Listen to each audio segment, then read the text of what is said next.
Good morning, dear first year and second year students. How are you?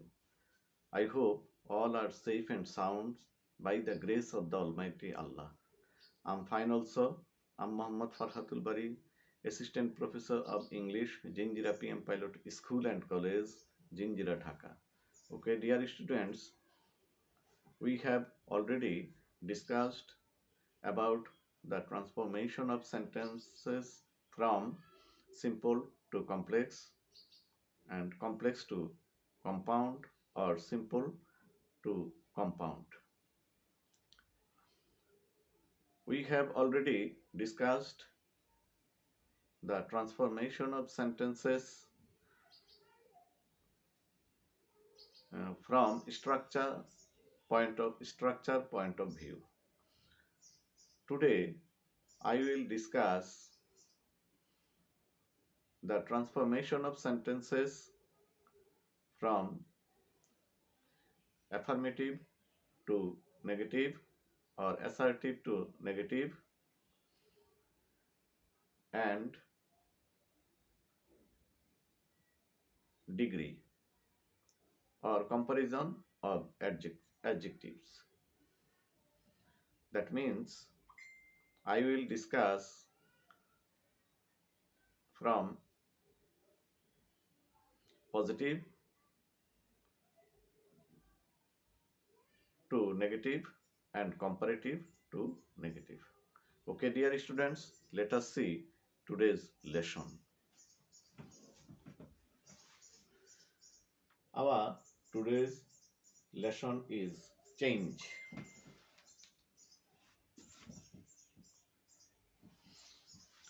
Change. Assertive to interrogative. দেখো 1 নম্বরে কি হয়েছে? 1 নম্বরে দুটো অংশ রয়েছে। আমরা সকলেই জানি এই অ্যাসার্টিভ শব্দটি হচ্ছে তোমার বিবৃতিমূলক বাক্য। বিবৃতিমূলক বাক্য দুই প্রকার হয়, একটি হচ্ছে অ্যাফার্মেটিভ আর একটি হচ্ছে নেগেটিভ, অর্থাৎ হাবোধক বাক্য এবং নাবোধক বাক্য। আর ইন্টারোগেটিভ শব্দটির অর্থ হচ্ছে প্রশ্নবোধক বাক্য। এবার এটার দুটি অংশ রয়েছে, একটা হচ্ছে বিভার্বযুক্ত বাক্য, আরেকটি হচ্ছে বিভার্বযুক্ত বাক্য এবং আরেকটা হচ্ছে বিভার্ববিহীন বাক্য। এবার দেখো আমরা 1 নম্বরে দেখি, he is a man of strong personality. এখানে ইজ নামক ভার্বটি কিন্তু বি ভার্ব, অর্থাৎ টু বি ভার্ব, অর্থাৎ এটাকে অক্সিলারি ভার্বও বলা হয়। এবার এই বিভার্বযুক্ত এই বাক্যকে নেগেটিভ বা নাবোধক বাক্যে পরিণত করতে হলে আমাদেরকে এই বিভার্বটি সবার আগে আনতে হবে।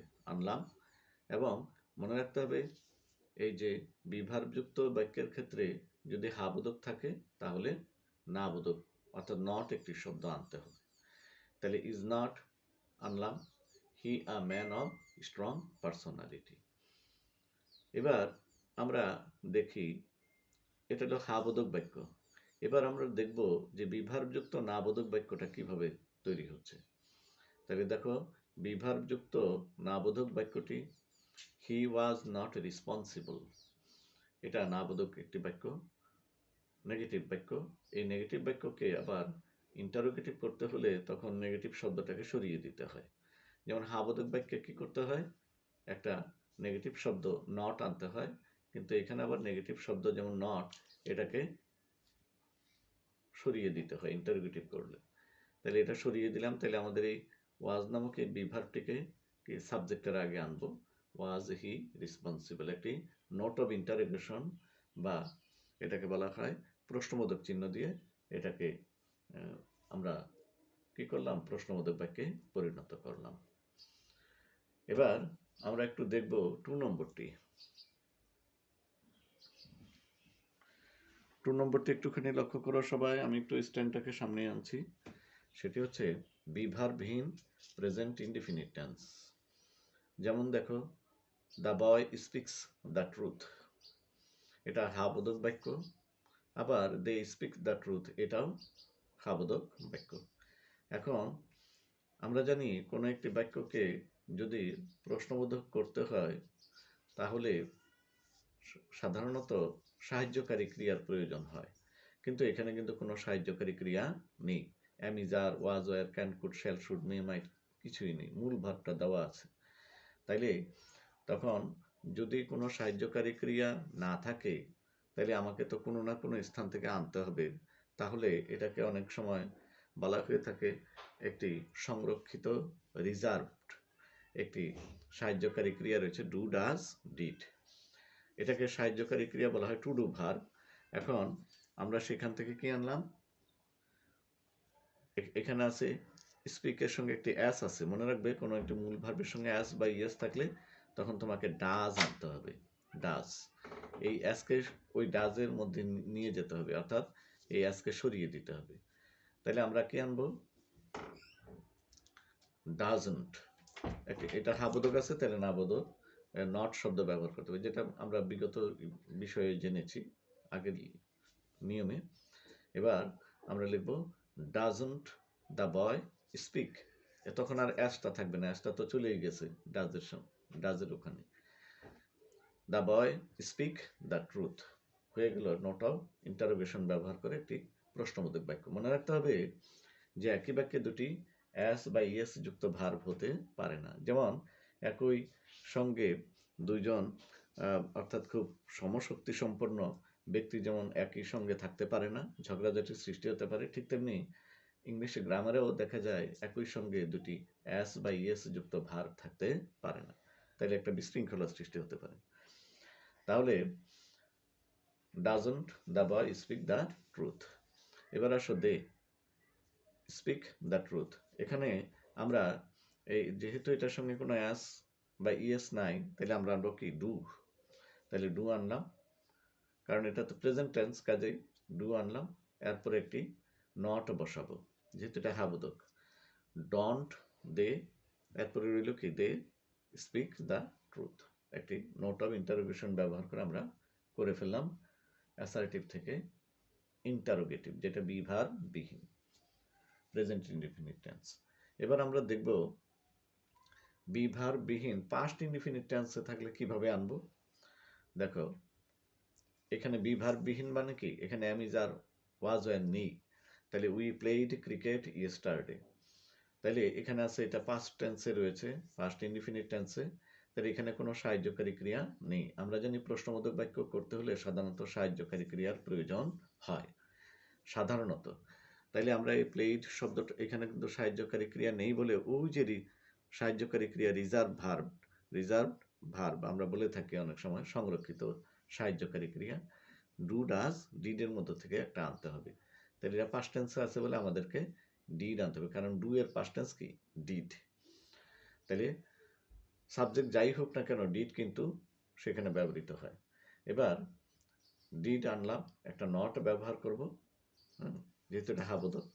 এরপরে উই প্লে ক্রিকেট ইয়েস্টারডে। এবং এটাও মনে রাখতে হবে যে একই বাক্যের মধ্যে একই সঙ্গে দুইটি পাস্ট টেন্সের ভার্ব থাকতে পারে না, অ্যাজ লাইক দ্যাট অফ ওই যে ডাজ বা অ্যাস যুক্ত ভার্ব। কারণ ওই যে আগে কারণটা ব্যাখ্যা করেছি। তাহলে didn't we play cricket yesterday. আশা করি বুঝতে পেরেছ। এবার আমরা একটি নতুন স্থানে যাব, আমরা একটু তোমাদেরকে দেখাতে চাচ্ছি।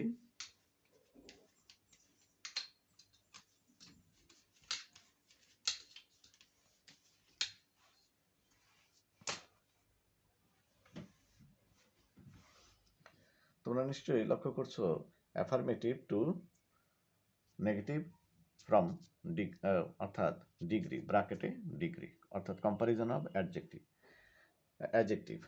কম্পারিজন অফ অ্যাডজেক্টিভে যদি এরকম অবস্থায় থাকে, অর্থাৎ পজিটিভ ডিগ্রির মধ্যে, আমরা জানি যে ডিগ্রি তিন প্রকার, একটি হচ্ছে পজিটিভ ডিগ্রি, আরেকটি হচ্ছে কম্পারেটিভ ডিগ্রি, এবং সবার শেষেরটি হচ্ছে সুপারলেটিভ ডিগ্রি। তাহলে পজিটিভ ডিগ্রির মধ্যে যদি কোনো একটি বাক্য আমরা লক্ষ্য করি, তাহলে সেটাকে কিভাবে আমরা নেগেটিভ করব। দেখো, আগে পজিটিভ বাক্যটা আমরা চিনি, অ্যাজ ডট ডট অ্যাজ, এটা থাকলে আমরা বুঝবো এটা পজিটিভ ডিগ্রির একটি বাক্য।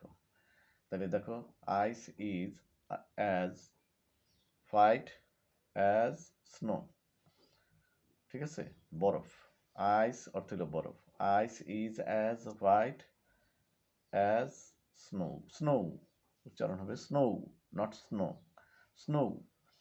তাহলে এখানে অ্যাজ ডট ডট অ্যাজ, এই পজিটিভ ডিগ্রিকে আমরা কি করব, একটি নেগেটিভ বাক্যে পরিণত করব। তাহলে নেগেটিভ নেগেটিভ বাক্যে পরিণত করতে হলে not less dot dot dot than ব্যবহার করতে হয়। নট লেসটা কোথায় হবে? আমরা একটু আগে লক্ষ্য করেছি যে অ্যাজ ডট ডট অ্যাজ থাকার কারণে এটা পজিটিভ ডিগ্রি হয়েছিল। তাইলে এই পজিটিভ ডিগ্রির এই চিহ্নকে সরিয়ে দিতে হবে।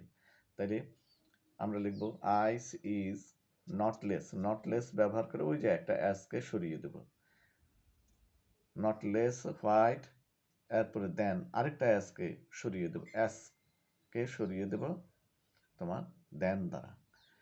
তাইলে ice is not less white than snow হয়ে গেল আমাদের পজিটিভ ডিগ্রি, পজিটিভ ডিগ্রির নেগেটিভ ফর্ম। এবার আমরা দেখব যে কম্পারেটিভ ডিগ্রির একটি বাক্যকে কিভাবে নেগেটিভ করা যায়। তাহলে আমরা প্রথমে দেখি কম্পারেটিভ ডিগ্রি, দেন যুক্ত একটি comparative degree. Karim is taller than Aziz. Karim is taller than Aziz. তাহলে আজিজের চেয়ে করিম হচ্ছে কি লম্বা, আজিজের চেয়ে করিম লম্বা। বাক্যটির ভাবানুবাদে এরকম বোঝা যাচ্ছে। এবার এটা দেন থাকার কারণে এবং টলার অর্থাৎ অ্যাডজেক্টিভের একটি কম্পারেটিভ ফর্ম থাকার কারণে এটি একটি কম্পারেটিভ ডিগ্রি। এখন এই কম্পারেটিভ ডিগ্রিকে একটি নেগেটিভ ফর্মে আনতে হবে। তাহলে এই টলার, এই যে এটার যে কম্পারেটিভ ফর্ম, এই অ্যাডজেক্টিভের একটি এই ফর্মকে সরিয়ে দিতে হবে আর এই দেনকে সরিয়ে দিতে হবে। তাইলেই আমাদের এটা কি হয়ে যাবে, কম্পারেটিভ থেকে বিচ্ছিন্ন হয়ে যাবে। এবার দেখো আজিজ ইজ নট একটা, আজিজ কিন্তু করিমের চেয়ে লম্বা নয়, বরং করিম আজিজের চেয়ে লম্বা। তাহলে আজিজ একটুখানি, তাহলে আজিজকে সবার আগে আনবো। আজিজ ইজ নট ব্যবহার করব অ্যাজ টল। এই যে দেখো টলার ছিল আগে কম্পারেটিভ ডিগ্রিতে, আমরা কিন্তু সেটাকে টলে নিয়ে এসেছি, অর্থাৎ পজিটিভ ডিগ্রিতে নিয়ে আসছি, অ্যাজ করিম। তাহলে অ্যাজ ডট ডট নট একটা ব্যবহার করে, not plus as dot dot as ব্যবহার করে আমরা অতীব সহজেই একটি কম্পারেটিভ ডিগ্রির একটি বাক্যকে আমরা নেগেটিভ বাক্যে পরিণত করতে পারি। ওকে ডিয়ার স্টুডেন্টস, আশা করি তোমরা আজকের এই লেসনটি বুঝতে পেরেছো এবং আশা করি তোমরা খুবই এনজয় করেছো।